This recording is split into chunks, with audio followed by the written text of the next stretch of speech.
it's nostalgia, and it has a place in the business. Yep. Even though, you know, it's 2025, I think people still get it. They do. And they remember, and it just feels good that he's paying that kind of respect to his dad.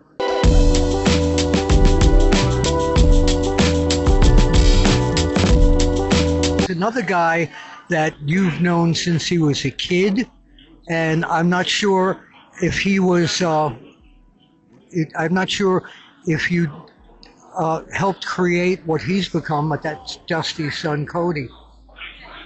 I have. Tell me about it. Well, Dusty, when he first brought him up, and Dusty had done for me what, you know, everybody can knock his booking.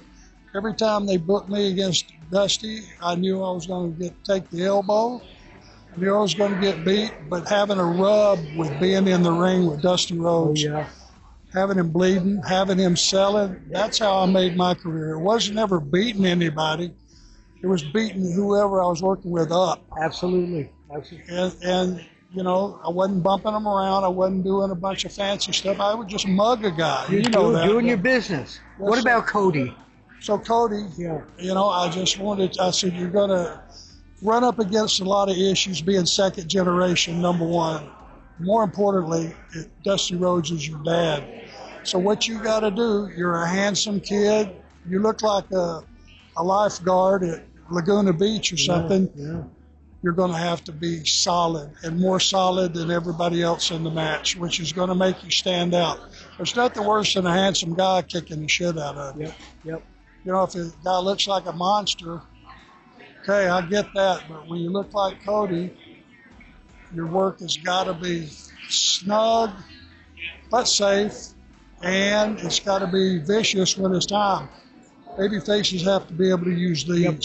Have you noticed that he's, in recent years, he's integrated some of Dusty's moves into his repertoire? And I think that's part of the showman part, the entertainer that his dad was. People want to see that, though.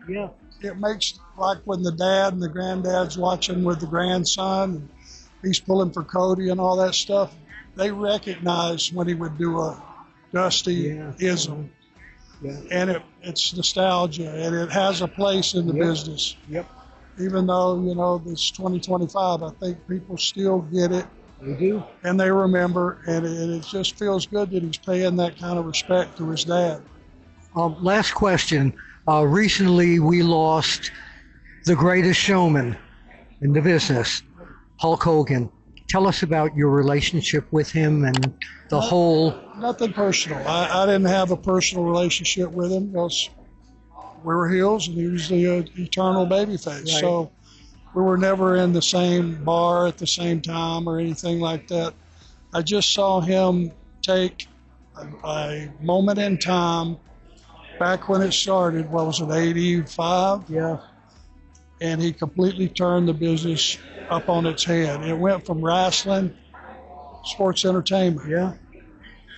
His partner was Vince McMahon. Vince saw this 6'8", 300-pounder who looked at that time, even though there were a lot of body guys in the WWF, he just looked like a superhero. You know, from the tan, always had a sheen going, big guy, great body, and he just knew how to work the crowd. What his legacy, what would you say that is? I would say that he took wrestling, which I happen to be a wrestler and love being a wrestler and being called a wrestler. He was the ultimate showman, and sports entertainment should have Hulk Hogan's picture underneath it every time you write it down. He's responsible for changing the game, and to be honest with you, Bill, everybody that's ever put on a pair of boots, we owe him one. Arn Anderson, thank you so very much. Can people find you on social media anywhere? Social media, at the Arn Show. This is my co-host, by the way, Bill. He's filming for us. He is. He's a good dude. So it's at the Arn Show. We're on YouTube twice a month, 2 shows, and we're basically chronicling my career which we've done the last couple years, all the way through, and we're just getting to the NWO years, right? Oh, what a great era. You talk about another era that, like Hogan, another era that changed the business. He influenced another change in the business. Yeah. And who would have thought Hulk Hogan would have turned heel on that particular situation? Nobody saw it coming. Yep. Yeah. He did. He probably had it.